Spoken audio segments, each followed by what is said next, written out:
gives me immense pleasure to introduce Mr. Prasad. Mr. Prasad has worked across three different continents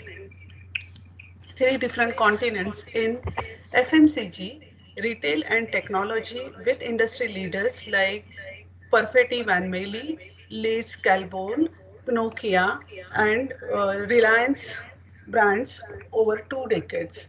He was CMO for brands like Hamleys, Paul and Shah, and Timberland. He started his journey as an educator, mentor, coach, and consultant to follow his passion for education and innovation. He is CEO of Center for Incubation and Business Acceleration, SIBA, Mumbai, where he is leading the Technology Business Incubator Initiative of Department of Science and Technology to promote entrepreneurship and innovation. Currently, about 20 tech startups are incubating in SIBA Navi Mumbai Center. He is mentor and advisor to several startups and young professionals.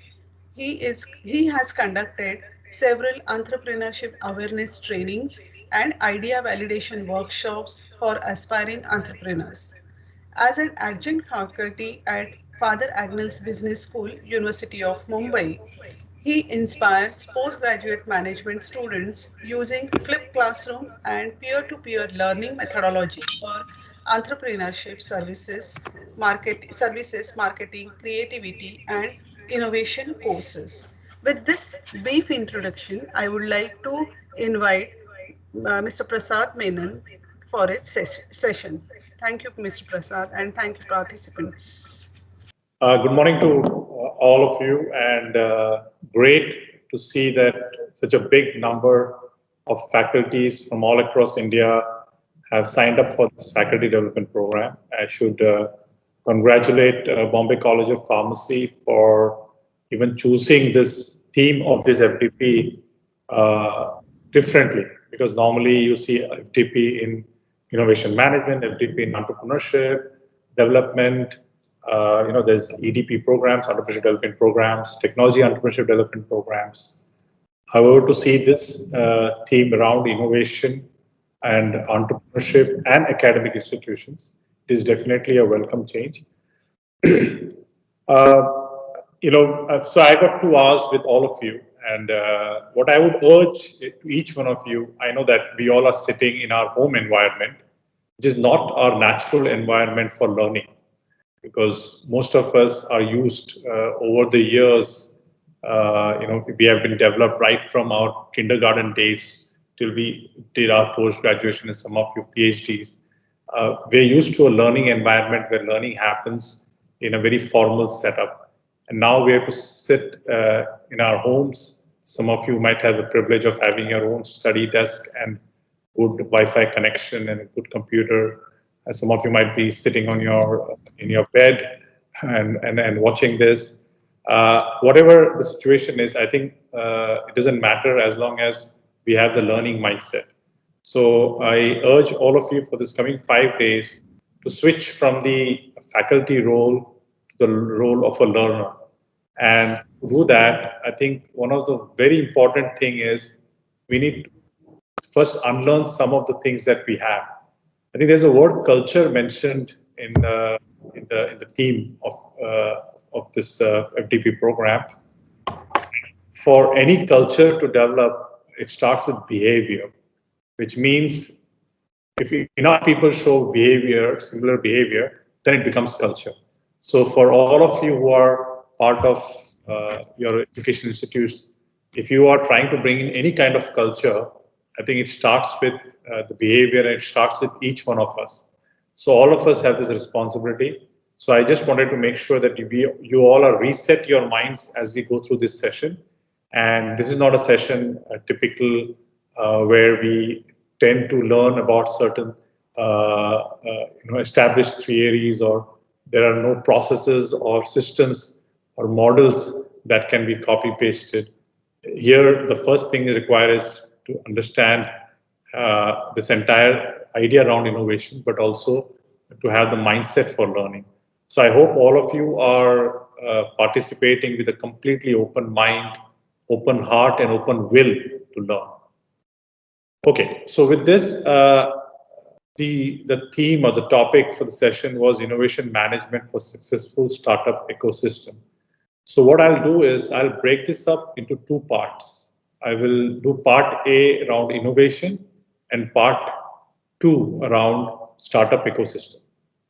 I'm doing it on purpose because for startup ecosystem, innovation is almost hygiene. It is expected, right? So it is good to understand the concept around, what do we mean by innovation? And I think there's always this notion around creativity and innovation, because creativity gets, mixed uh, around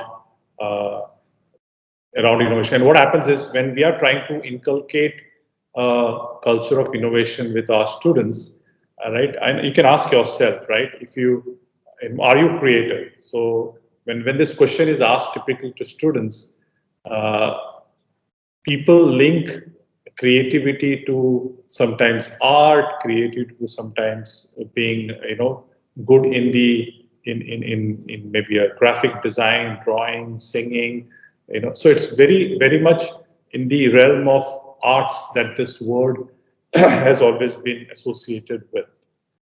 So if I ask what is creativity, so multiple ideas would come.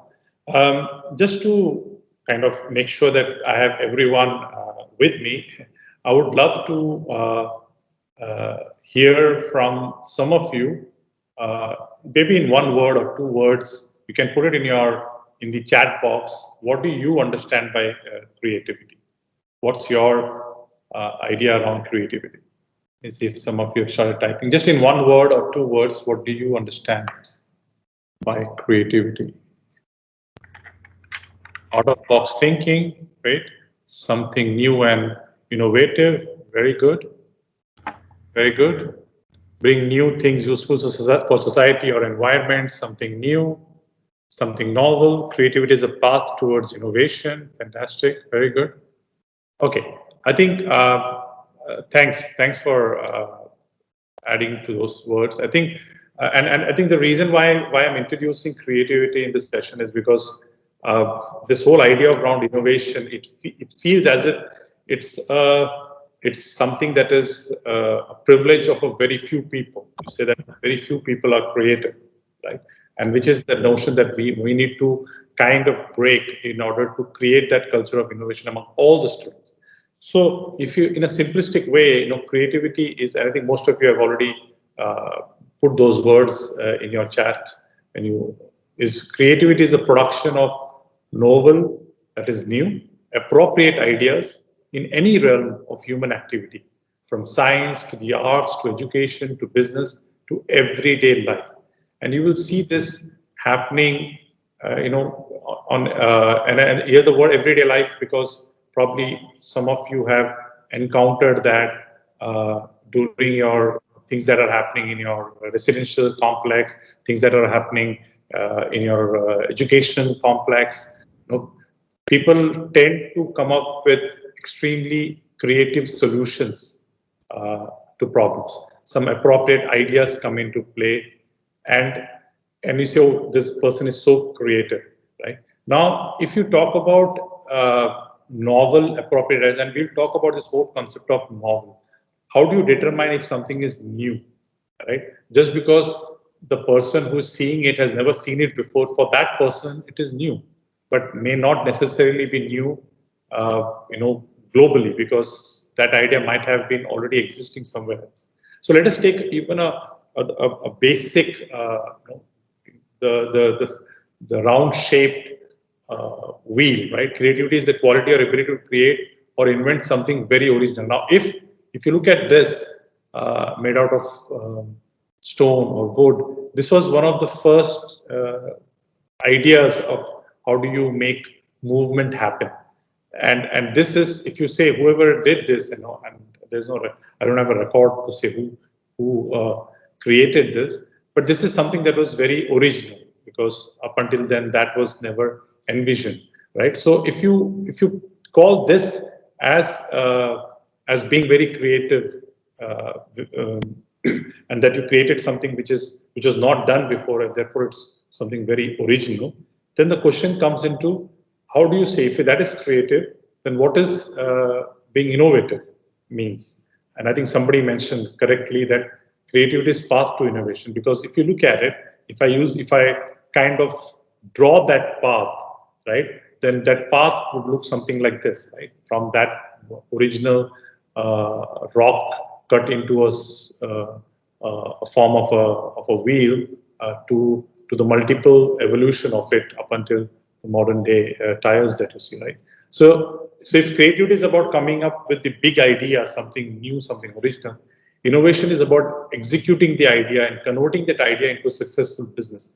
And the word business comes into play because if it needs to have some kind of, remember, we use that word that in the realm of human activity, it has to be relevant to somebody in order to make it into a successful business. And we'll talk about this in detail when we go further. So if I have to kind of summarize this, in short, creativity, innovation is applied creativity. So that is, so just we can all get the kind of definitions right in a very simplistic way. If creativity is around coming up with something new and original, then innovation is applied creativity, it's executing that creativity into something that is successful and applied.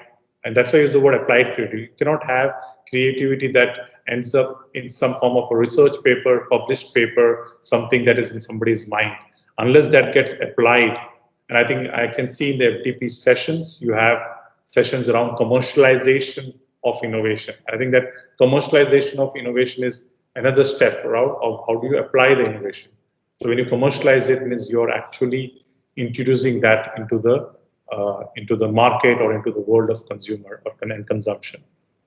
So this is just kind of a warm up for all of you on the notion of innovation before we get into this. Um, Now I wanted to bring in a concept around, because I asked that question, right? Are you creative or are you innovative? Now, of course, if we cannot say that every person is creative and every person is innovative.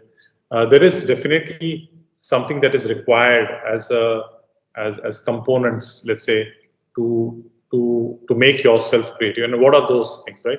I think it was beautifully shown by one of the uh, good thinkers around creativity. Is I'll just depict this to you. It's like, if you're trying to prepare something, right? Uh, so if you talk about creativity, then it has got, the ingredients are creative thinking and working skills, right? And then it's the domain skills. And why domain skills? Because if you all are, from the, like, let's take the Bombay College of Pharmacy, and then you've seen how professor has shown the various collaborations it has with across the world, right? And then and also the kind of awards they are winning and the kind of recognition they are winning. The reason is they have developed deep expertise, deep domain expertise, right? So having those domain skills become almost a prerequisite for preparing yourself to become creative and innovative, right? So that coupled with creative thinking and working skills, right? That's a very an extremely good combination. But you can see that having those two is not enough. You can see at the bottom, there's, you have heard the word fire in the belly, right? And that's why this depiction of fire comes into play. What you need is intrinsic motivation. And now, when I use the word intrinsic motivation, so is there enough? Are people motivated enough, right, to be creative and innovative? I think this is very, very important. That's the word, the fire in the belly, they say, right? So the intrinsic motivation for each one of you, ask yourself, right? So you all have the domain skills. You all, and some of you may be extremely good with your creative thinking and with your working skills. However, you may not have actually applied all of them because there may not be that intrinsic motivation. The question is, asking is, really, are you motivated? Now, Now, this word, it sounds quite philosophical, but it's very important because if you look at the journey of some of you, and maybe some of you are contrary to that, but because I don't know all of you in terms of your profiles, but if you look at it, when I ask, you have the domain skills, you have the creative thinking and working skills. However, there is, you haven't been able to come up with something creative and innovative up until now. And one of the things that is missing is the intrinsic motivation. The reason I'm bringing it up is because normally what happens is we all get extrinsically motivated. And how do we get extrinsically motivated? That means we all are driven by evaluation systems, surveillance system, competition with peers, diktats and dictates from superiors, or the promise of rewards. So if you look at even students, when they are given some form of evaluation, it's all driven around, these are all extrinsically driven factors. So the motivation is by saying that if you do this, you're going to get that. You do this, you're going to get a ranking. If you do this, you will be, you will be getting some kind of a performance bonus or some kind of a promotion, right? So these are all extrinsically motivated. But if you, like I mentioned to you, for real innovation and creativity to happen, and it has been proven over the years, one needs to be intrinsically motivated, because and only then real creativity and real innovation can happen. And I think when I use the word intrinsically motivated, I mean that the motivation to work on something because it is interesting, involving, exciting, satisfying, and very importantly, personally challenging. Now, this, if you look at and ask yourself, have we in our institutes set up this kind of culture and make sure that we encourage people who are intrinsically motivated? And you'll always find one of the reasons why we have this challenge is because we get sucked into it right from an early age of our education, the way the schooling system works, right? And the schooling system works around mostly extrinsic motivation, and so there is always levels created, and performance is judged based on your at every level, right? So I wanted to bring this up again as a warm up to the thought of innovation and creativity. And the reason being is, like we said, we are all trying to create that culture of entrepreneurship, create that culture of innovation. But in order to do that, we need to be aware of what is it that we are doing in order to ensure that students, and including yourself, that you are all are intrinsically motivated. I'll take a short pause here just to make sure that if anyone has got any questions or would like to share something at this stage, please feel free. There's about a 2 to 3 minutes break over here. So if anybody would like to share something, do you recognize some of these things? Do you have a point of view that is contrary to this? Please, I'm happy and glad to hear. So, so let me get back to what we're saying, right? So the idea around and the question around this whole culture part is very important, and I think I started off by saying how we need to bring this behavior, and so it is not a, it's easy to write it down, and it's extremely difficult to bring it up. It's not as if after the 5-day FDP program on a Monday, when you go back to your institutes and your role, you'll be able to immediately implement all of that. I think each one of you will have to agree and accept that it's going to be a little bit of a slow process. If you already have this culture of innovation in your institutes, fantastic. If you feel it's not there, then you have to start from day one. So if you take typical the culture of schooling versus the culture of innovation, like I said, the culture of schooling totally focuses on individual achievement, individual achievements, individual ranking, individual papers, individual tests. There's a lot more emphasis on individual assignments and individual scores. However, innovation does not happen in isolation. You need a lot of collaboration that goes into innovation, which means that it's not just one person. You need to have a group of people with diverse skill who complement each other, come together, and come up with something innovative. And I think this. So if you have the culture where individual achievements are celebrated, then ask yourself, how can I move it away from there into more things which require collaboration? I'm glad to know that Bombay College of Pharmacy is now autonomous, which means it has got the flexibility to indeed create this, the format and the curriculum in such a way that the students get to do a lot more projects which require collaboration rather than just pure individual.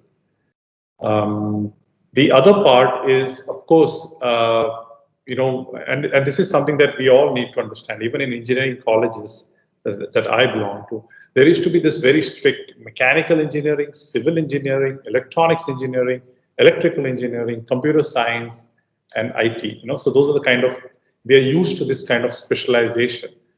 While specialization is good, you'll see increasingly that there is, a mechanical engineer needs to know as much about computer science and mechatronics and electronics as anyone else, because everything is interlinked, because they are interlinked in terms of its application. So it is all coming together to solve a problem. So, the best example and the very cliched example of that is an electric car. So if you have an electric car, what kind of engineers would be coming together to build an electric car? That is, so you have all kind of all kind of engineers, all kind of specializations who come together because they are all there, which are multidisciplinary, and they are trying to solve a problem. So it is problem based, or in other words, it is application based, right? And this is a very, this is the shift in the culture that one needs to bring in. It is really known that the culture of schooling is all about risk avoidance. So there is marking for negative. So if you do something, if you choose the wrong MCQ, you get a -2 marks. So you rather not, you rather not even attempt, right? So this risk avoidance is also inculcated in the culture of schooling, which if we need to bring the culture of innovation, we have to allow people to make mistakes, allow people to try. So it is we always say, uh, try fast, fail faster, then learn fast, learn even fastest. So the if you keep on doing trial and error, if you allow that culture, only then innovation can happen. Because if it is about risk avoidance, then you will always tend to be, you will always try to look back of what is known to you. You will never go into an unknown territory. And that's why the risk avoidance, right? Because risk is normally associated by saying that if I go to that path, then the chances is 50-50, right? Whereas if I say that let me go there and see what it works, right? So that is it's a different kind of a culture that one needs to bring in if you want to promote innovation. And the other cultural aspect is, the culture of schooling talks a lot about consuming, and the culture of innovation is a lot about creating. For example, it's all about, you read, you learn, you absorb all the knowledge. All of that is being promoted. How people are able to memorize concepts, and so that is consumption, right? Whereas the culture of innovation is all about creating. Are you encouraging a lot more creativity, right? And of course, I already delved on this one, about extrinsic motivation and intrinsic motivation. Let us. So I think at this stage, if do you have? Let me pause again and try to see if everyone is with me. If you are, if you have, if up until now you all are with me, thanks for that. So I can continue. So what is important here is for all of us to, we are being responsible for having innovation, right? So we can ask, can everyone be creative, right? That was when that question that was asked, right? And and can they? And like I said, you need to have those ingredients in the right place and the fire in the belly, and that's where it starts with. I'll Before I get into the whole concept around this, I wanted to share a story, and this is a very interesting story which I love to share, and I'm not sure if some of you know about it.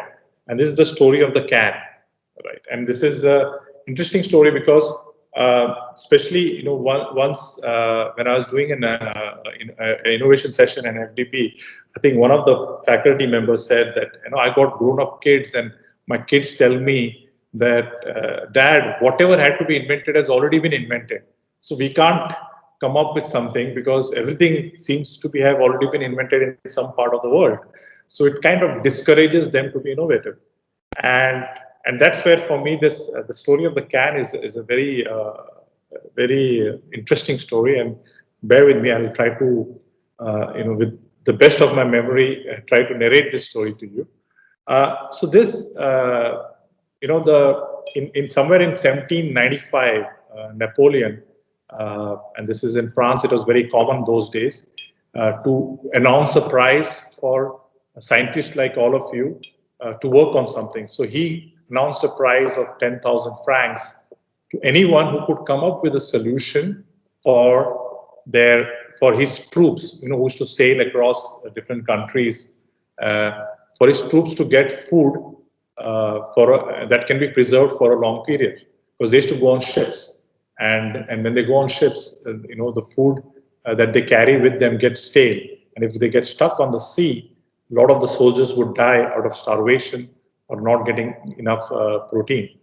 So he put this challenge up to the scientific community at that point in time, at the end of the 18th century, somewhere in 1795, and so of course, people started working on it, and there was one particular scientist who somewhere in the beginning of the 19th century, somewhere around 1810, came up with the glass. So he came up with the glass jar. So he realized that when you put the food into a glass container and seal it and heat it, then that food gets preserved for a long period, and thereby he won that award from Napoleon. However, now innovation prize given, somebody innovated it, and it was done. However, soon it was realized that having these glass jars were not practical. When you're carrying those jars in ships, they tend to, on ships, of course, when it is extremely rough weather, then the sea tends to be a little wobbly. So the glass jars used to not be, they used to break, and a lot of food used to get wasted. So therefore, of course, although the solution was found, but the glass jar did not completely address the problem that Napoleon had put forth, and that's where somewhere around 1813, the first, the original tin cans came in. So these tin cans are basically made up of wrought iron with a seal, and they used to get sealed with like a weld, and if you can see that, and it takes a lot of time to make them to and then they realize that when you put it in this and seal it, then again the food can stay, and of course there is no danger of any breakage. From 1813 onwards, of course, and now these are quite thick. You can imagine, how do you open them? You open them with a chisel and a hammer. So in fact, a lot of these shipments used to come with a chisel and a hammer. So you take a chisel and a hammer and break the seal to open the can for the food. So of course, during those period, the technology was improving and the cans were getting thinner. The first cans were almost 3/16 of an inch, which is like half a centimeter, 5 mm, and became thinner and thinner and thinner. And still people were using the chisel and the hammer to open the cans. So it took almost 50 years, let's put it that way. For 50 years, the cans were opened using a chisel and a hammer. So it's a classic case that why did it take almost, so this is one of the first can opener that came about 50 years after the can was invented. So people were just accepting the fact that chisel and hammer is the answer to open cans. So why I'm sharing this with you is again comes to that whole story around, right? If people get used to something and if then somebody comes up and of course somebody put a patent around this and this was patented, the whole aspect of how do you open a can using a can opener. So I'll just show you this is a can opener that I was talking about. This is 1926, right? Where the can opener came about. So this particular is from the patent file. Right? So this is an interesting one because once this came about, the can opener, of course, a lot of versions of the can opener came into the market. People started making it much more innovative. There are a lot of new things that kept adding. They added a wheel, etc. And let me see if I can share this. And then there is a small video I want to share. Let me see if it works. Okay, so now this is just showing that what happened after that, right? So Hi, I'm Mary Rogers, and this is the Cuisinart Deluxe Stainless Steel Can Opener. It's important to have a good can opener in your house. I know when I open cans of tomatoes to make tomato sauce, I can do it really efficiently with an electric can opener. It's nice too because the power cut blade, which was we refer to the mechanism that opens the can, is totally removable. And all you have to do is slip it right back in. The reason it's removable is so it's easy to clean up and you keep it nice and clean when you're cutting your cans. It has a one-touch operation. I'm going to show you how that works in a second. It also has a beautiful, elegant stainless steel finish. And the other thing that's great about it is it opens any standard size can. Let me show you how it works. Just going to line this up. And one-touch operation, I'm going to press the lever down. It's going to cut the can all the way around.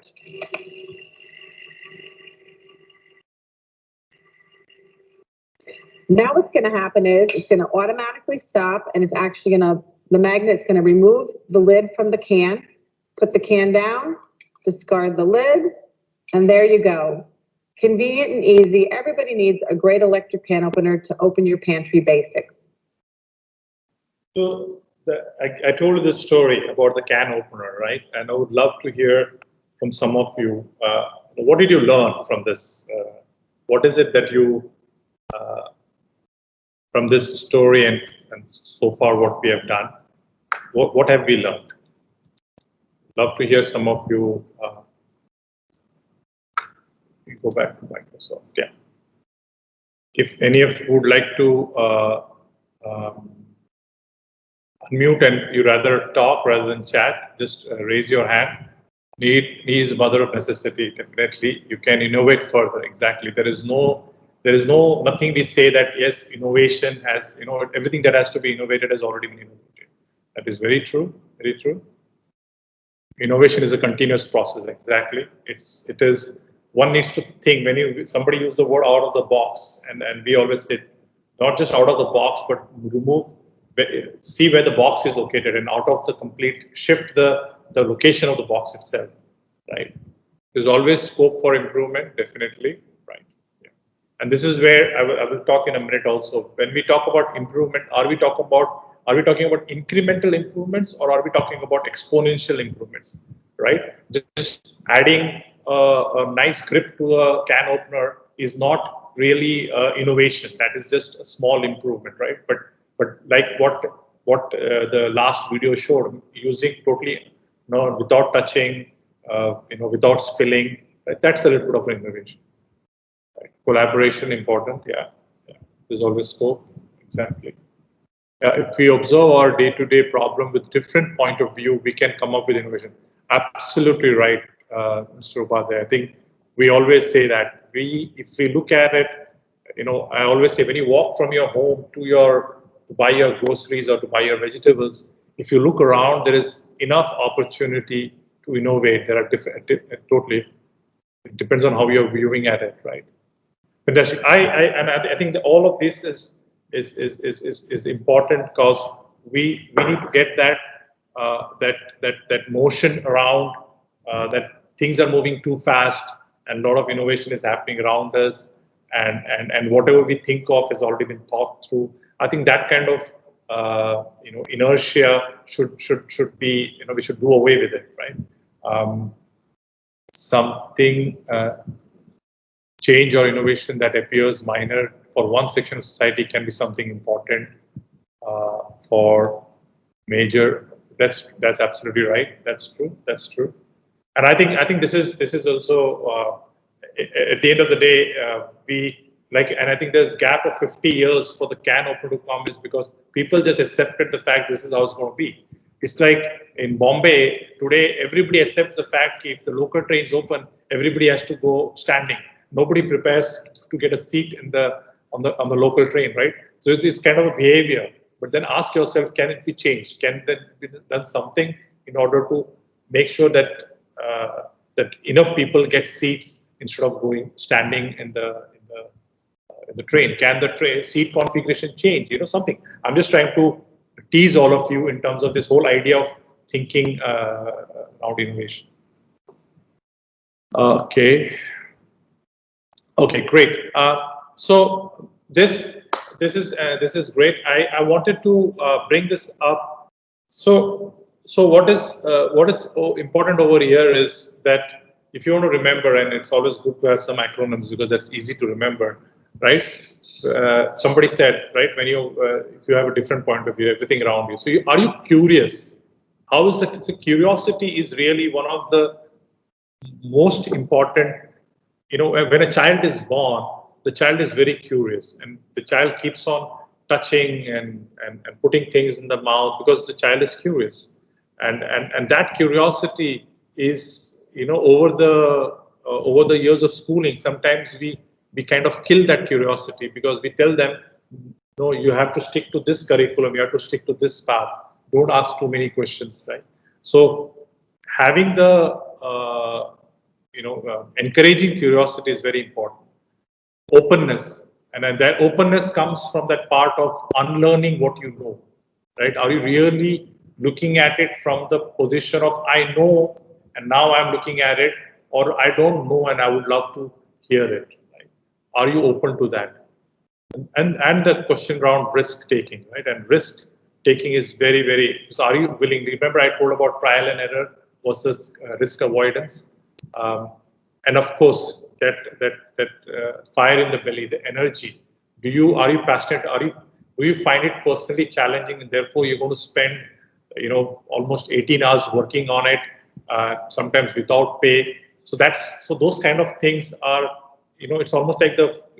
If you have this core, then that creative spirit and that innovative spirit can come up, right? Whether it is within you, whether it is within inculcating it with the students, right?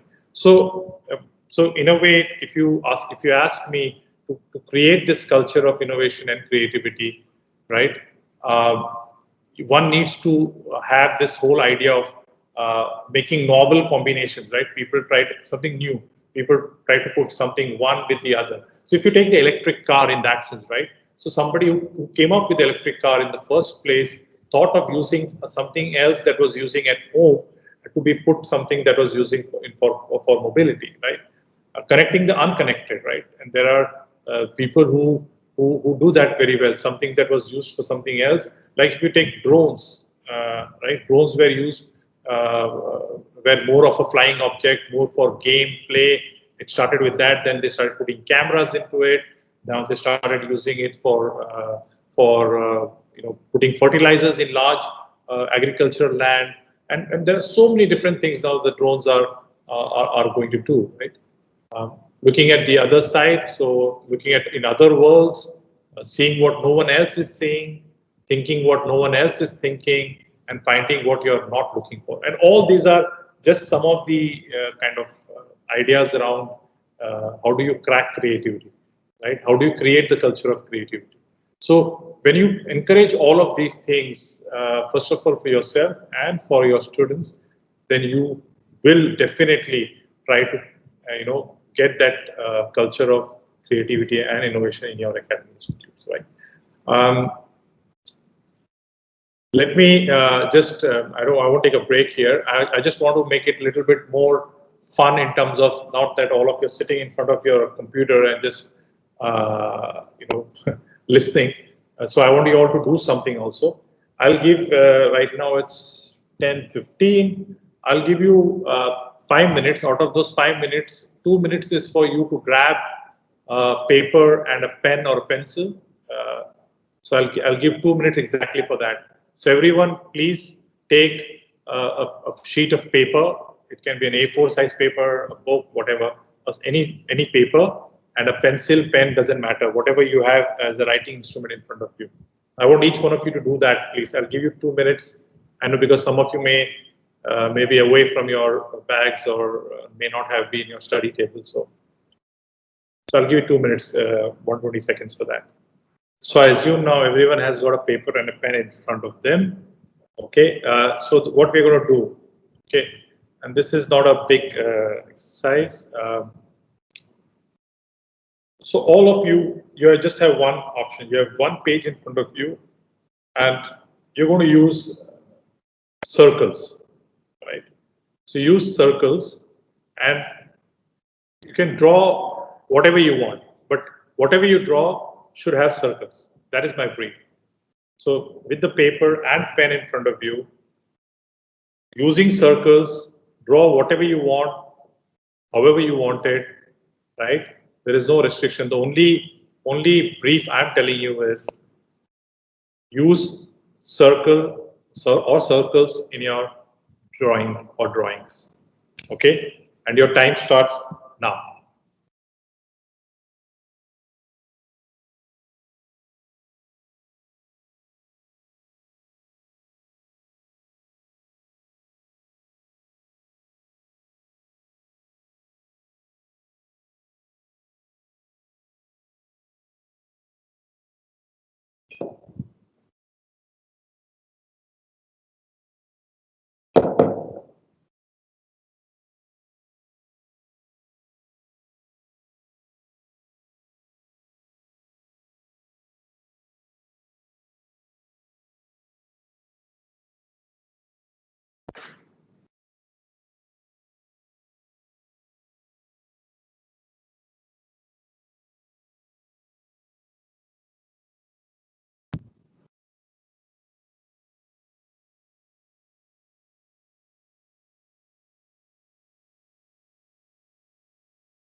Okay, I'll give you an extra time since it's the first session in the morning and you all have to warm up.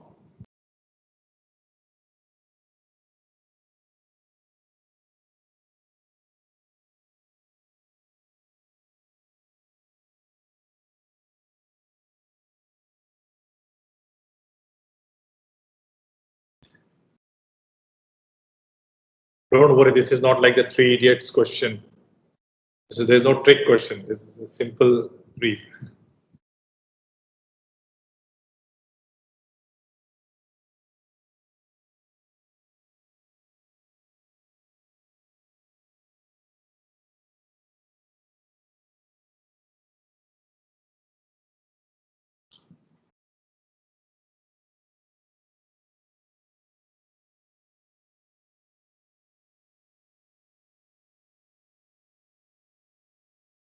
Okay, all of you can stop.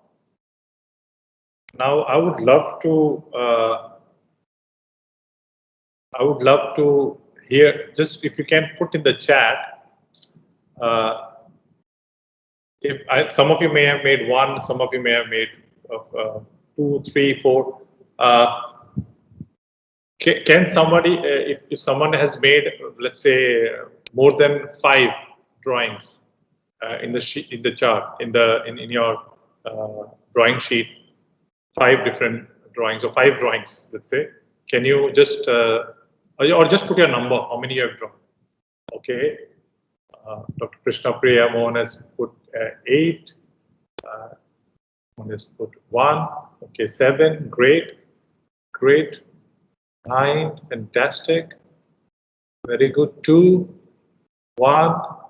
Drawing 57 circles. 2. 15, 5, fantastic, very good. Very good. 6, 8, 10. See, I'm getting alls. A lot of people with 1, 5, 10. Awesome. 5, 2. See, there is no right or wrong. I just wanted to ask this question. 2, 3, 5, 2. Great. Great. 8. Lovely. 1, 5, 3. Fantastic. One with 100 circles. Awesome. So let me put this. This is something called, thanks, 4. This is something 8, 8, 5, 8. Right?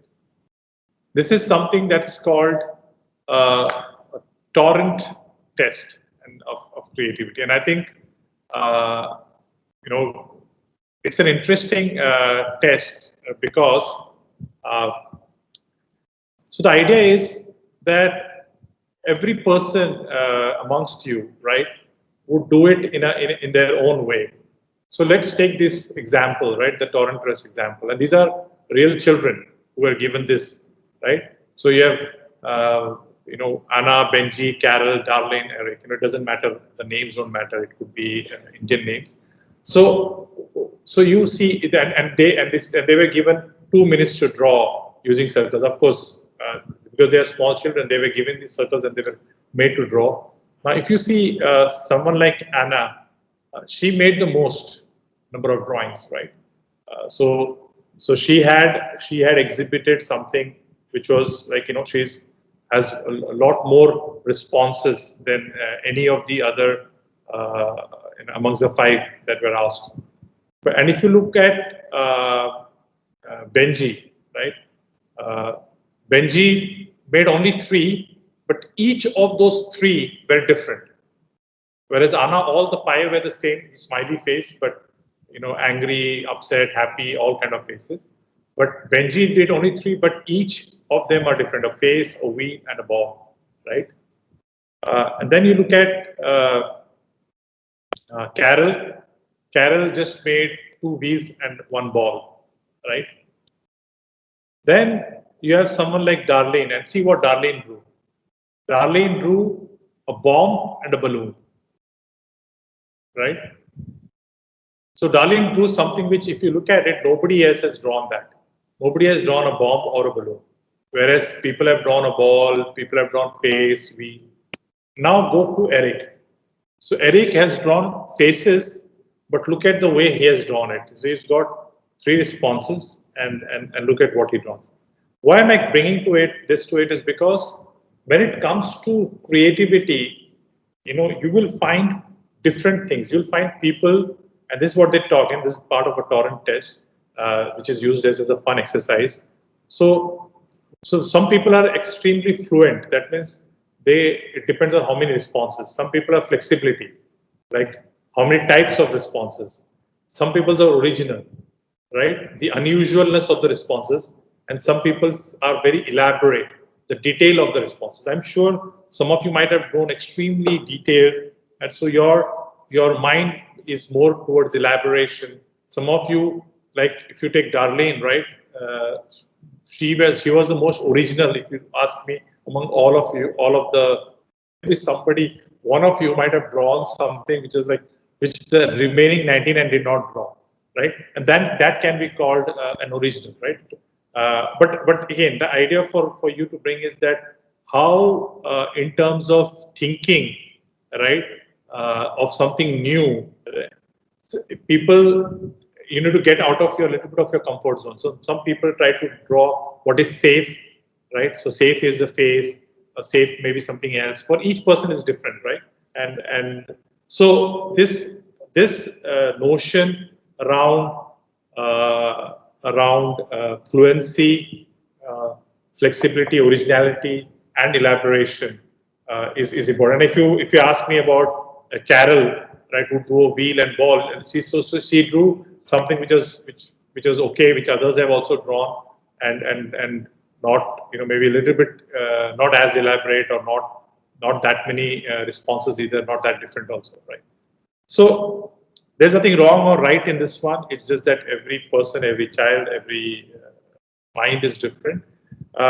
So this is what I wanted to do, and if you ask yourself, take a moment for yourself and look at your drawing and look at what I just said and reflect about yourself, uh, and then ask whether how would your students or how would if you're training a bunch of people, how would they behave in this scenario. See, there are a lot more exercises like this which I would normally do, but unfortunately because this is an online format and because we are real tight on time, I'm just sticking to one example and teasing you with this, right?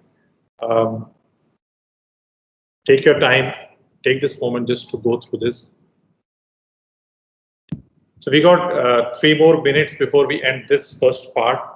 I wanted to end it with this whole notion, and I wanted to show you a painting by a Belgian artist. His name is René Magritte, and he drew this painting called uh, Clairvoyance. If you look at it, he's looking at something and uh, drawing this bird, right? A flying bird, right? And this is his whole self-portrait. It's him drawing a board. So this is his painting. So the question that I ask normally is, what is he looking at, right? Because normally when people are drawing something, portrait or something, there's an object there, and so what is he looking at? If you again, if I solicit the responses from each one of you, uh, maybe you can, because I'm unable to see the chat right now when I'm showing the screen to you, but uh, if I would love if one of you could maybe unmute yourself and just share. So again, there's no right or wrong. I would just want to hear, what do you think he's looking at? Yeah, go ahead, please. A picture of a bird flying. A picture of a bird flying. Very good, very good. Thanks for that. So this is, and indeed, I normally get that the response, because you can't see a bird won't be stationary, waiting to be painted by the painter, right? But if you just look at it, he's looking at the egg. So what he says is the great inspiration, that he always believed that a painting is more than what is right in front of you. It is what can be possible. What is the potential, the future being, right? So this is, this he was provoking this. And I think I wanted to leave all of you, because this should be in your minds, right? That look at what he's looking at it, and what is he painting is the future possibility, the potential. And that is what somebody used the word different point of view. When we say different point of view, I'm talking about what is your perception and how far can you see, right? And with that, I want to end this session. We'll take a few minutes break, so I can just go grab a cup of tea, and we'll join back for the part 2 of the session, which is on the startup ecosystem. Okay, so like I mentioned in the beginning, right? So we have innovation management and for successful startup ecosystem, right? Now, when we use the word ecosystem, honestly, ecosystem as a word has been used and abused a lot. Everybody uses the word ecosystem. So let us all, as faculties, try to get a little bit sense of this whole, what's happening around startups, specifically from a perspective of student-centric, right? Because we all are talking with or interacting with students who may or may not have the, let's say, the experience or the professional, let's say, journey. So they've come, whether they're for graduation, post-graduation, or PhD, they all have come through a journey, the academic route. So just to highlight a little bit, basically in my introduction, it was mentioned that, just one second. It was mentioned, you can still see my screen? Yeah. It was mentioned. Yes. So it was mentioned about SIBA, and indeed as part of the National Science and Technology Entrepreneurship Development Board, division of the DST, where all the academic institutes, and there are close to around 160 of them right now all across India, where business incubators are set up in academic institutes. So, IIT Bombay has got SIGN, and you have somebody from SIGN addressing you as part of the 5-day FDP. IIM Ahmedabad has got CIIE. IIT Kanpur has got its own incubators. All the academic institutes, and maybe some of you also have in your institutes this business incubator, technology business incubator. So we are what they call a TBI, and therefore the lot of the perspective that we have is from a point of view of academic institute, because we are hosted by a academic institute, right? So we are not a for-profit, a private incubator or a corporate incubator. We are more of a not-for-profit academic incubator. So this is just to put that I'm going to talk about the whole startup ecosystem and try to make you as comfortable with it, so that after after 1 hour you are familiar with the whole concept around startup and entrepreneurship a little bit better. So I always say, and somebody, I think in my introduction, Dr. Ujjwala mentioned about my corporate journey, and then I moved to become an educator or a consultant. I think it was also driven because I could see what, as a nation, what's happening with regards to this entire rush in our education system. Because everybody who joins the academic journey, the idea of success is idea of getting ranks and then the idea of getting placed. So placement becomes the key success indicator for any institute or for every student as well, right? So if and I do this during the orientation with children when they first join an institute, and asking them, because they all would want to be placed. So if everybody wants to be placed, if everybody wants to be an employee, then the number one ingredient that is missing is employers. So we need also employers if we want to create employees. So job generators are as important, job creators are as important as job seekers. So with that in mind, this whole need for entrepreneurship is not just a part of the curriculum or a part of the immediate, let's say, trend, but it's actually for our nation a real pressing need, because the reason is that if you take a statistics, right, and this may, I just picked a statistic. I couldn't get the source of this because I read it probably in the Fortune magazine, Fortune India or somewhere.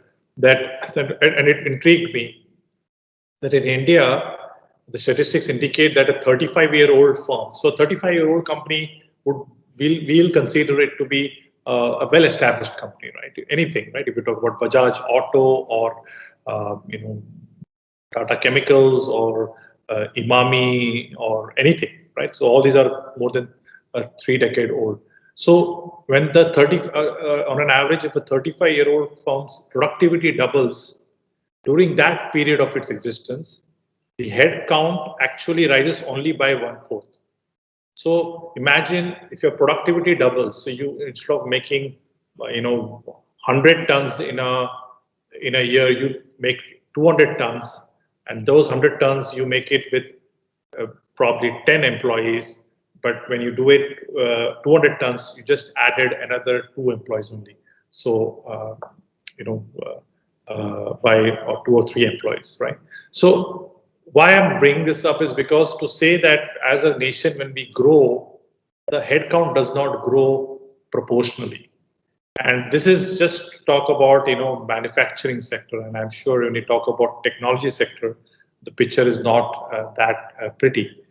So which means that we all have this responsibility of creating entrepreneurship and creating entrepreneurs, because if we do that, then the many who seek employment, the many who seek jobs will have at least new avenues for employment. And startups have done that beautifully. And I'm not talking about startups which are, and which are like 10 startups, 10 employees, employing 10 people and getting revenues of 100, 200 crores. I'm talking about startups who are able to, employing 100 people and getting 100 crores of revenue, right?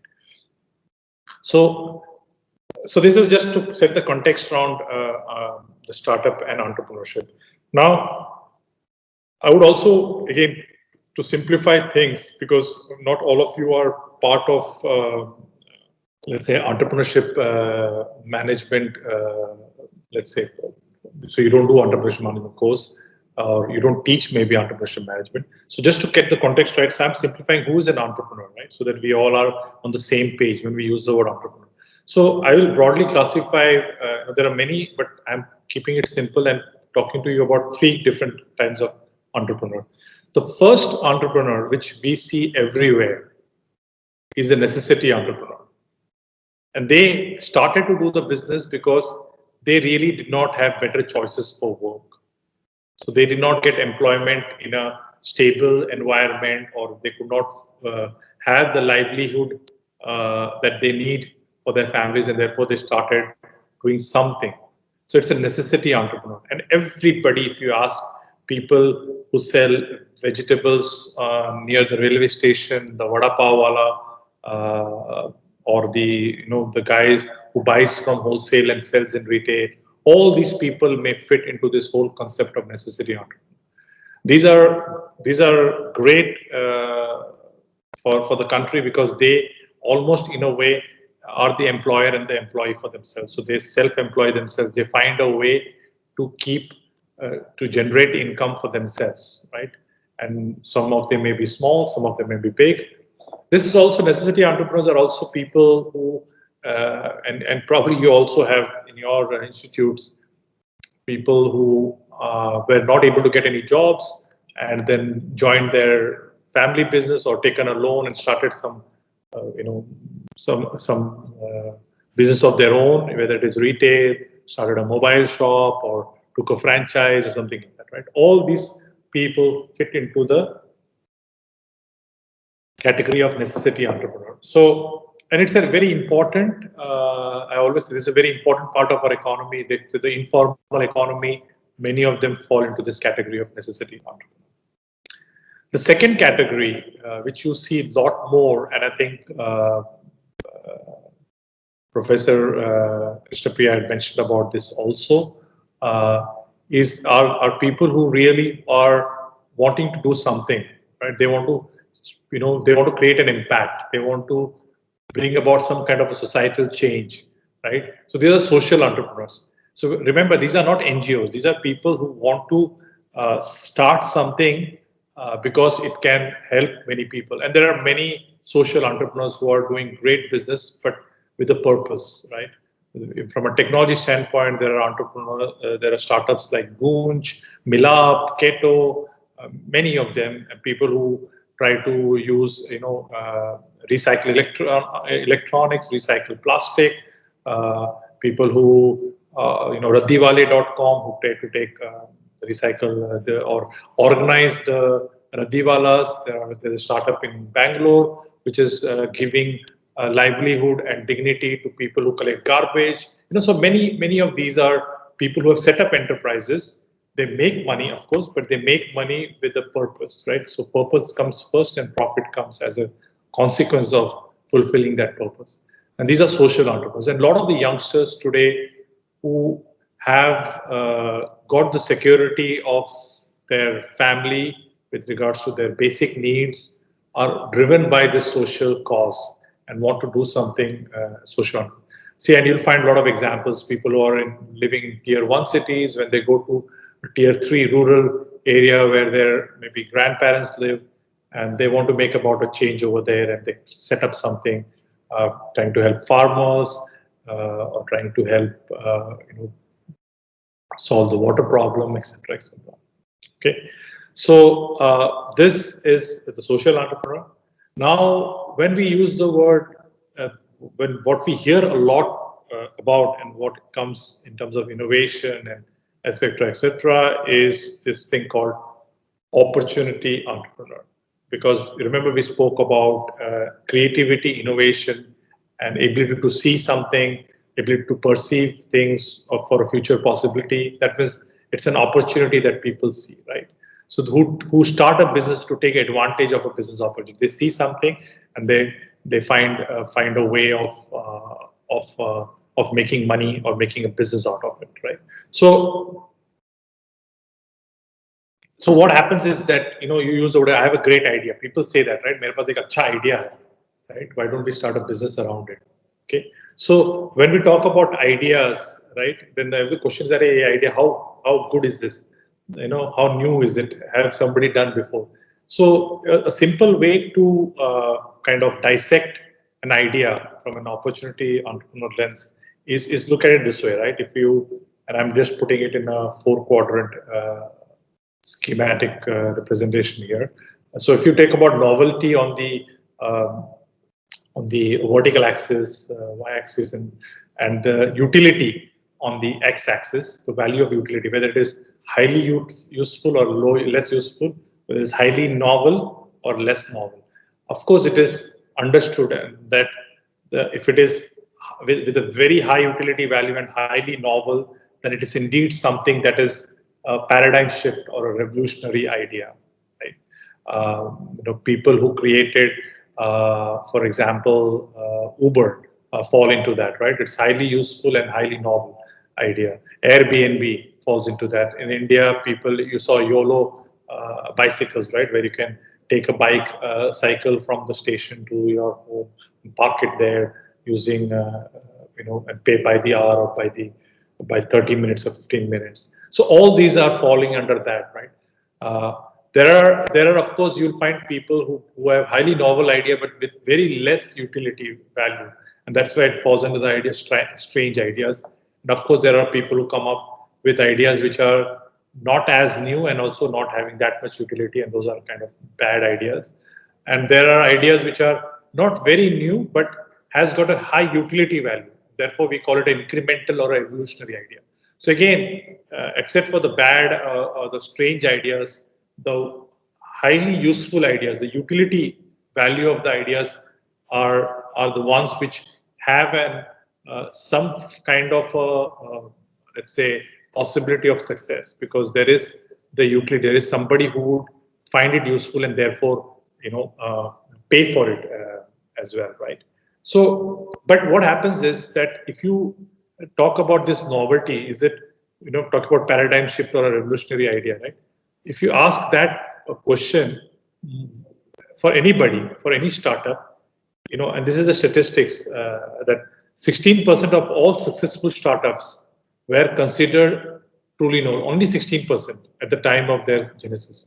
So at, so if you can look at it, 84% of those startups were thought that there's nothing new in it. You understood? So, and still they are successful.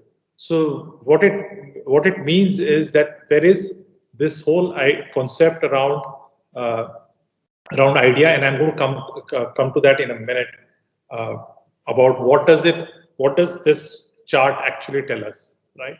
About the novelty, because we started our session in the morning talking about something new, something original, correct? And now I'm bringing you the concept of something that is highly useful in terms of utility value, right? How do you bring this world of novelty and utility together is something that, yeah, I mean, again, I'm using simple words here so that you all understand this whole concept around successful startups and the startup ecosystem, because we spoke about the word success.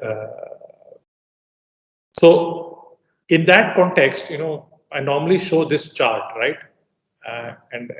And show this chart, and it shows kind of a pie or a donut with 90% written on it. When I show this, what do you think? What comes to your mind? What does it mean? Let me get some comments. If you can type, what comes to your mind when you see this? I showed that donut of 90% in the context of startups. What does it mean? Nearly complete. Okay. So I spoke about 90% target achieved. Okay. 90% achieved, great. Only 10% startups survive. Fantastic. I think if I had an award, I would give it to Dr. Priya Sengupta. Indeed, that is right. So you will hear the statistics about 1 in 10 startups actually survive and see the. So 9 out of 10 have a failure rate. So I on purpose showed it this way, just so that to get this statistics out there. So does it mean that we'll get discouraged when we see this, where we say 9 out of 10 startups fail? The question to ask is why, right? Why does this happen, right? Why do startups, 9 out of 10 startups fail? And and it is good for all of us to understand this at an early stage so that doesn't happen, right? Typically, in an incubator, when the startups are going through an incubation program, that number from 9 out of 10 drops to about maybe 5 or 4 out of 10. So typically, instead of 1 out of 10, 5 to 6 out of 10 becomes at least survive. Okay. So why does this sad statistic of 90% or 9 out of 10 startups failure happen? And I'm trying to show something that is from Capria Venture Base Camp. It is one of the groups that had partnered with SIBA in order to help startups, take them to the next level. So if you in this scheme, in this slide, what you see is basically when startups have ideas, they invest money, they put their time, they put money, they create a product, and what comes out of it, they realize that there's no demand to build a business, that there's not as much demand for their products. So many businesses, when they see that the demand is not there, enough demand, that is the number one reason why it fails. So ideas was there, they got enough money, so they had enough idea and they had enough money, but still there was a failure rate, and and they realized that there's not much demand for the business. So what's happening? Many businesses are growing too slowly and too expensively. They realize that they need to keep on pumping money uh, in order to survive, right? And once when the money stops, then the startup also fails. So what my question is, what comes before the idea? So because we have been talking about idea, what comes before the idea?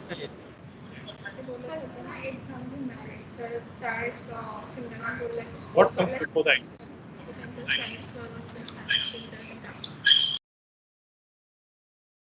Yeah. Can some of you type? What comes before the idea?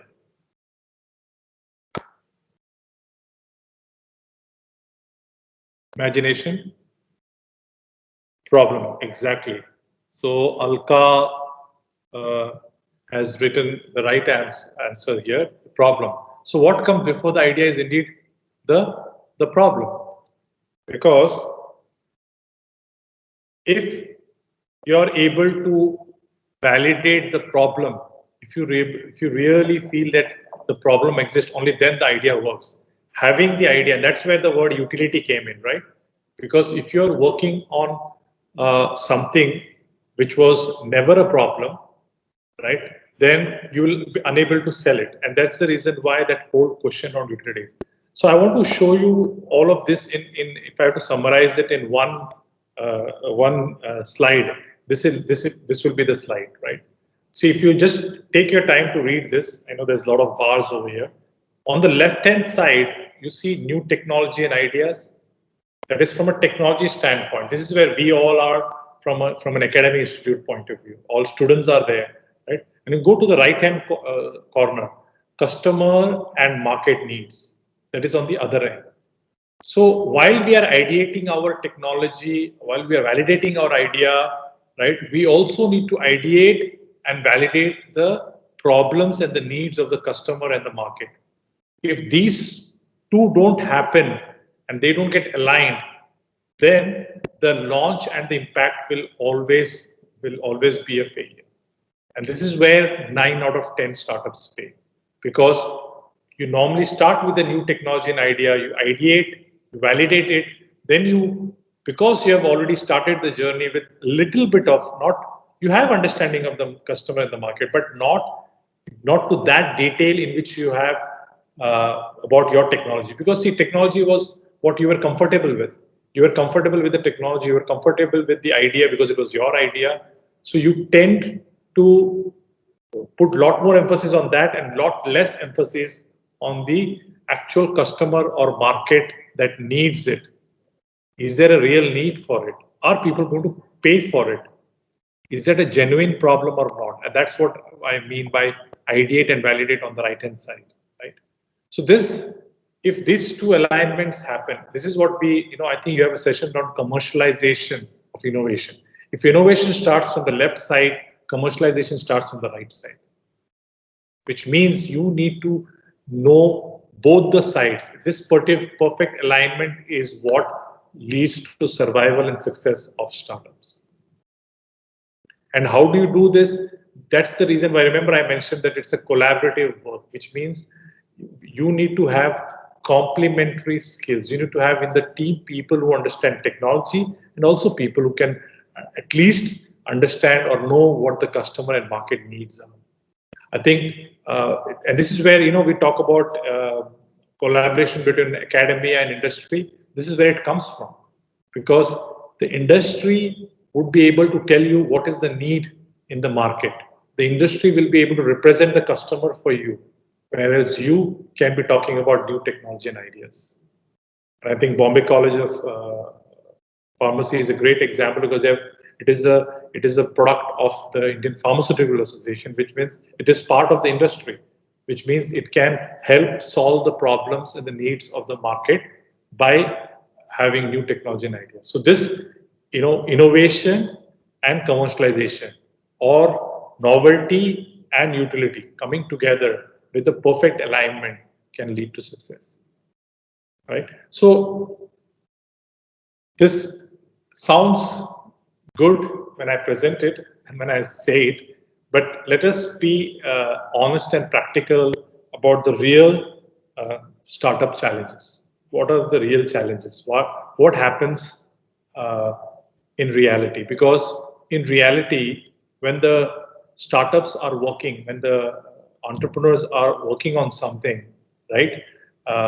Then for them to get access to the industry, to get access to the customers, to get access to the finance becomes difficult, because this is a zoomed in image of, I guess you all would have guessed by now, this is a seed under the soil. So this is where the entrepreneurs are, the startups are at our institute level, or at our, let's say the ones who have even graduated but have just started into the entrepreneurial journey.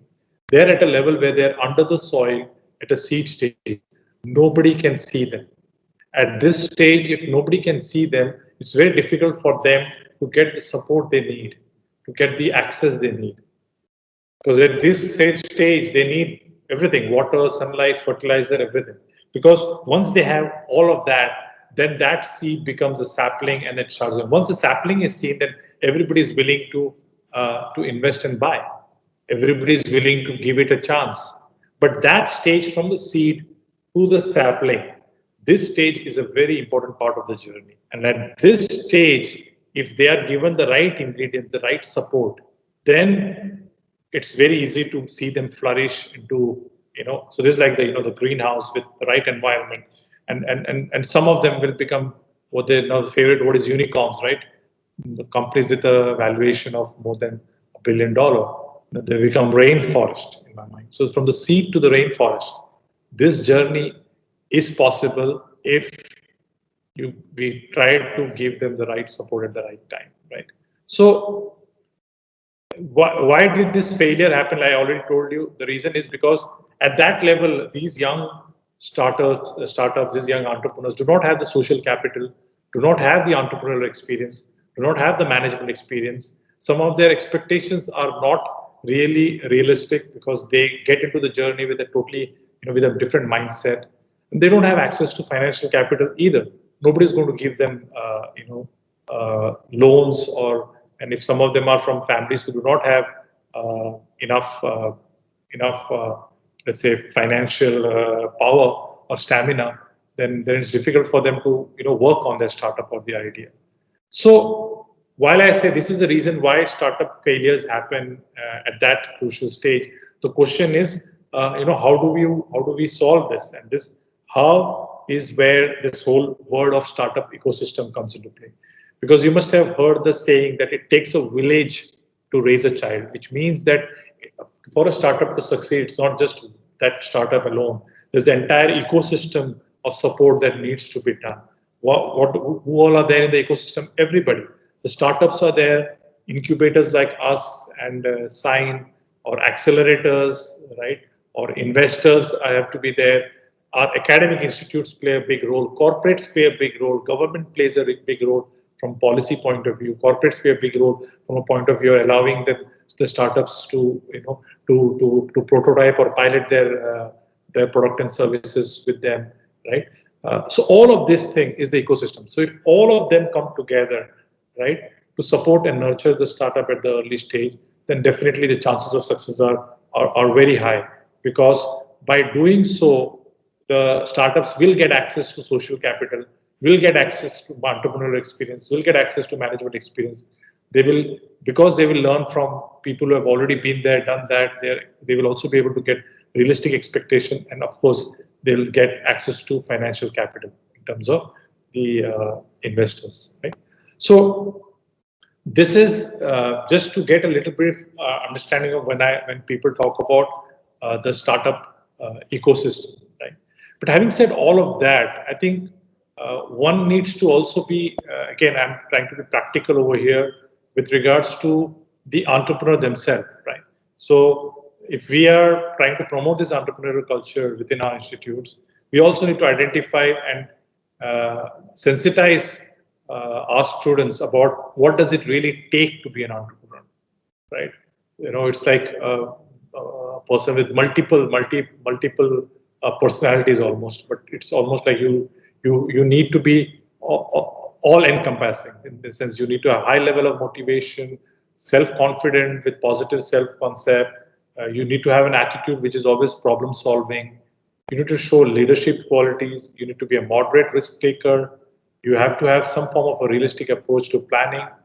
You also need to have ability to perceive opportunities and threats, uh, good business acumen, managerial competence. So you see, it's all of these things. Of course, it's not that you score 10 out of 10 in each of these things, but these are the skills, these are the traits that you need to develop as we go around.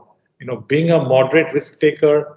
Why moderate risk taker? Because entrepreneurship is not gambling, right? It's not as if you throw in everything and see what sticks, right? That's not what it is. So typically, I just wanted to show you this chart of the journey that normally is when it comes to an entrepreneur, like an aspiring entrepreneur to a successful entrepreneur. But before I go into that, I just want to check if so far everything is okay. If you all are with me, and so far what I said you've understood, then type yes 2 times. Yes 2 times. Please type it on the chat box. Great. You can see enough yes. To you, I think this is the time when I can open the floor also for any questions or doubts you may have. You can ask any question right now on the before we move on to the second part of this. Any question you have, please feel free to add it in the chat box, or if you're someone who likes to talk, you can raise your hands. I think the one with the admin control can please ensure that it happens. Uh, Hello. Yeah, sorry to interrupt you, sir. I see Dr. Alka Mukne ma'am has raised her hand. Ma'am, you have any questions? Yeah, thank you, Vivek, and congratulations, Mr. Menon, for that really wonderful session so far. My question was, that nice chart that you put up where you're talking of trying to get that sort of alignment between the technical ideas that we as technical, I would say experts or our team that comes up with, and actually establishing or confirming a market need. So, are there how do you actually go about it? Are there market research teams that a typical incubator should have, or do you have something that the government or some other bodies have put up where you can give your this and they do the market research and get back to you with respect to something about what is the need or what is the sort of gap that is present. That is what my question was. That's a good question, and in fact, very valid also.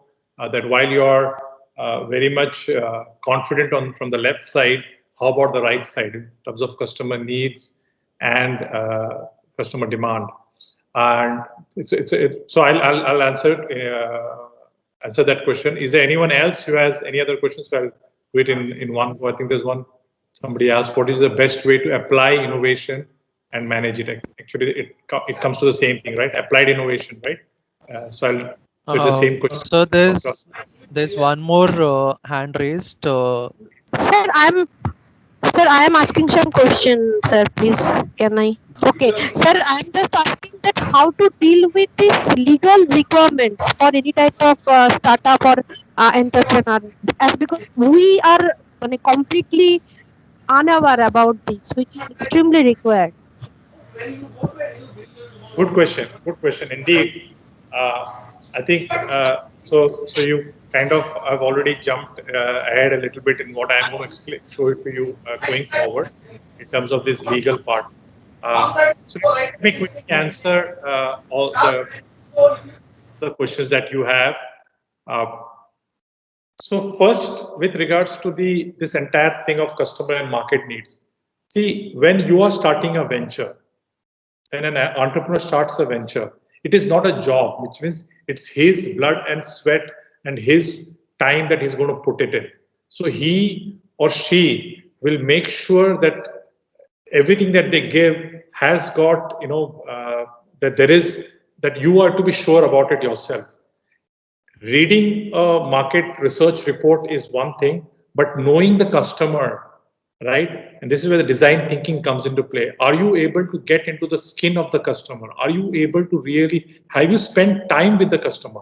I always tell the startups who have ideas and who have some kind of a product or service idea in their mind, that I ask them, who is going to use the product and who's going to buy the product? Have you met 10 people who are going to use it? Have you met 10 people who's going to buy it? If you haven't met them, if you're hesitating to meet them, right, then how are you going to build the business? How are you going to sell it to them tomorrow? Because what happens is we tend to do things which are part of our comfort zone. Going out there and talking to customers, potential customers, prospective customers, or future maybe customers, it's a very difficult and uncomfortable thing. This is where entrepreneurs, successful entrepreneurs and non-successful entrepreneurs also separate themselves. There is nobody, you cannot outsource it. You have to do it yourself. If you're the founder, you better understand the customer better than anyone else. You cannot outsource it, and you need to, and this is where really it's slightly out of the comfort zone of many entrepreneurs, right? And they say, okay, I spoke to a customer, or people tend to create ventures based on their own experiences or based on the experiences of their friends, uncles, aunt, and all of them, right? But friends and all, if you ask them, you make this product and fantastic product, I really feel this is very important. But they are still your uncles and aunts and friends. How about customers who do not know you, and are they willing to pay money for you, for your service or product? This is a very small, let's say, moment of truth, which all entrepreneurs need to have. So when you are working on a new idea or technology, you have already identified what problem is that technology or idea going to solve, and who has got that problem. So the question to ask is, which is the group of customers who has got that problem?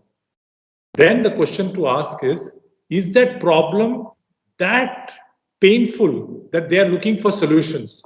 So that is what I meant when I showed this chart of market and customer needs, right?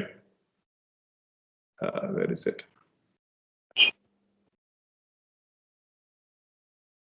When I showed this customer and market needs, because just going out there and asking, hey, do you think this is a great product? Do you think this will be you need something like that? They'll say yes, but you need to be very, let's say, confident whether your solution is better than what is existing in the market.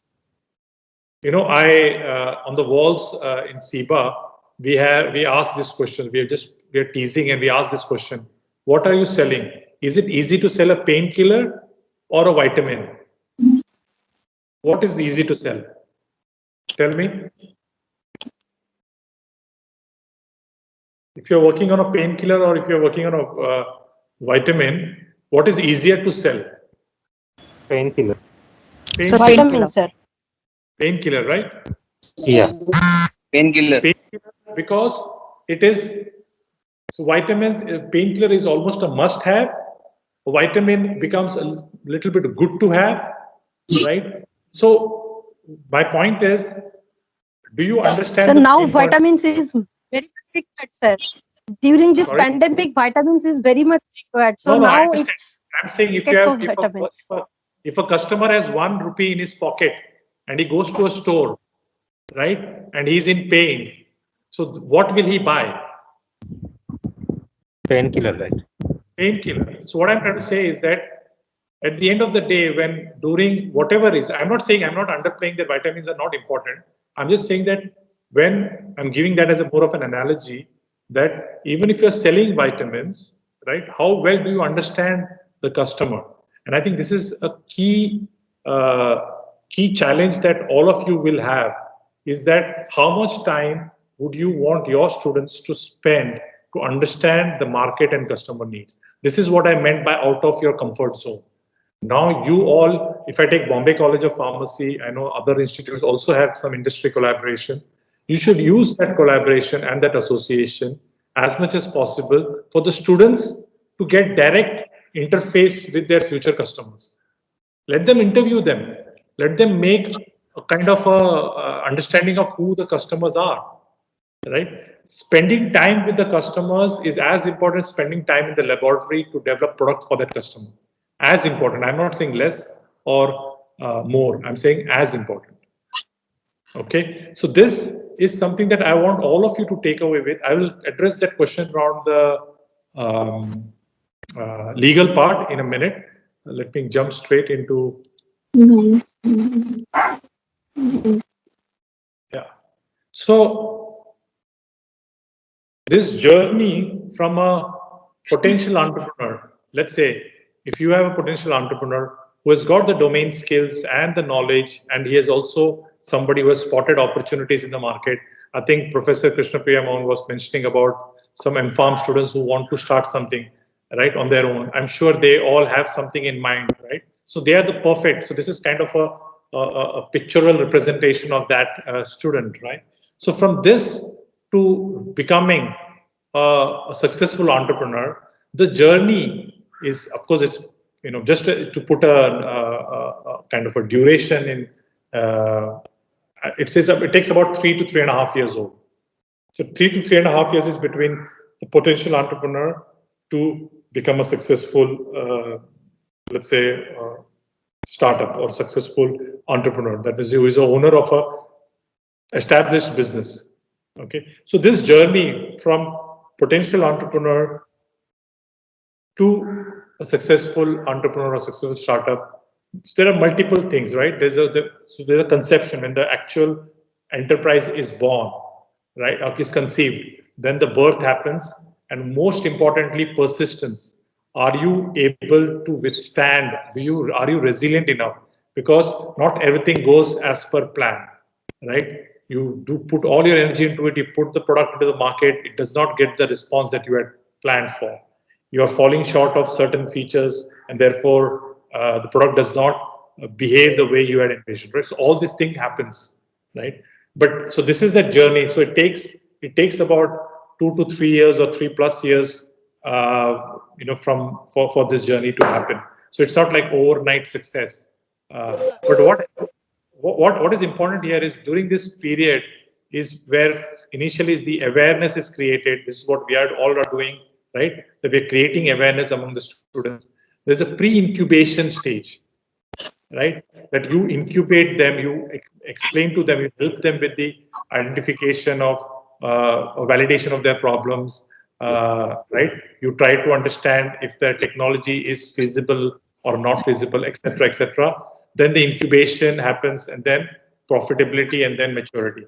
I want to bring this up because going back to the question, this entire process of pre-incubation and incubation, this is where the incubators comes into play, right? This is where the incubators help and handhold the startups, because at that stage they should be working on their technology and idea and everything else, right? From whether it is where to sit, is an office space, is there a meeting room if I want to meet potential vendors and etc., etc., right? Should I be getting an office? Should I be subscribing for internet? Should I be all this? How can I invest in a lab? Why should I buy an equipment when I'm just prototyping or creating or working on a new product idea? So all this infrastructure need of and services has to be done by the incubator. That's where the incubator comes into play. Incubator provides that office space, provides the meeting room, provides access to all of those things, so that the entrepreneur and the startup entrepreneur can work on the idea, right? And the advantage of that is, of course, economies of scale, decrease the cost of starting a business, and when they are operating out of an incubator, they stop acting as a student and they start acting as a professional business owner, right? If you go to many of the incubators around in India, you'll find that they are very, very, very much designed in a way that it is more like an office and more like a professional work than an academic, let's say, look and feel. So the next question that came about asking, right? Again, the startup will need all the support it needs for from a legal point of view, from a CA point of view, IPR, all of those things. How do they get access to that? Now, for example, Dr. Vijay Kumar Shivpuje is part of, I think he's also presenting his firm, Paltex.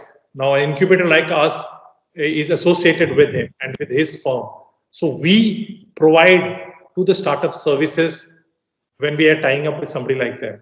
We also have a chartered accountant firm called Baheti and Somani, who's sitting at the incubator, so that the startup does not have to spend time and energy looking for which is the right legal entity to register, what should be what is the process for getting a director identification number, etc., etc. All those services need to be, so these are the kind of support services the incubator should do it, because these are all what we call non-core activities. The core activities for the startup is to develop the product, develop the technology, and find and understand the customer and market needs, right? All these things around, register the company, finding out the IPR processes that are involved, looking at the services, etc., etc. Those should be provided by the incubator. Most of the time, what happens is that the startups tend to talk to their, मेरा cousin chartered accountant है, or they say my uncle is a company secretary, or they say I know somebody who is a. So when they do it that way, it is always out of. It may not be as professional as it needs to be. Plus, if it is based on a favor, it can never be. You can never go and demand those services, right? So this is just to give you that idea what does happens in an incubator. The next thing that happens is like access to finance, right? Now, when a startup is on its own, without the incubator, then the startup has to go and first of all understand how do you get, what are the access to finance, what are the government schemes for finances, which is the right investor who invests in this kind of startups or this sector, etc., etc. All this is very difficult for the startups. An incubator comes into play because the incubator has got many startups in its portfolio. Therefore, it has got a network of investors also, and it has got a network of successful entrepreneurs who are willing to help and support and fund some of the startups. Right?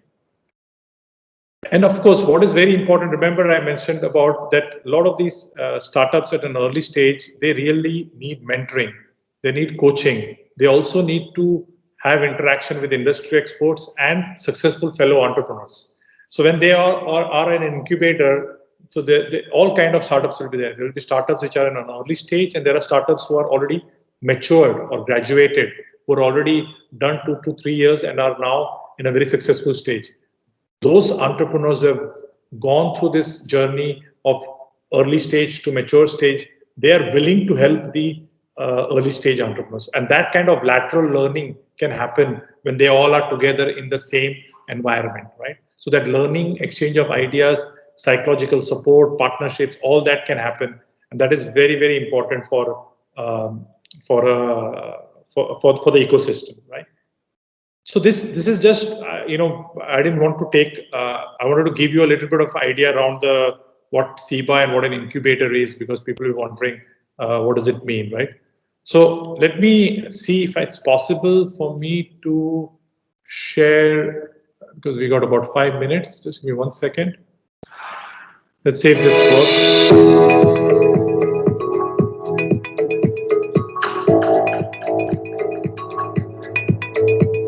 So the participants are not able to see the video. Hello. Oh, they're not able to see the video. So it was Yes, sir, it is paused and freezed. freezed is what some of them are saying. Okay, okay. That's fine. I think it's okay. It was just to give a sense of what an incubator looked like. This was when we had started SIBA. So it has got all kind of activities, industry, experts coming together, startups interacting with each other, external collaborators coming in, and this whole environment of at SIBA is so it is one of the floors in an academic institute, but it is so different from the rest of the institute that when people enter over here, already the culture of innovation, entrepreneurship comes into it's kind of we're trying to create that culture, create that atmosphere over here. So that's what I wanted to show. I'll do one thing. I'll forward the YouTube link. You all can look at it over there. I would like to give a token of appreciation and in your honor, our research scholar and Mr. Anand Nasre, he had planted Ratrani sapling in our BCP Green campus. Just Okay. take it, this one. Just play the video, Saurabh.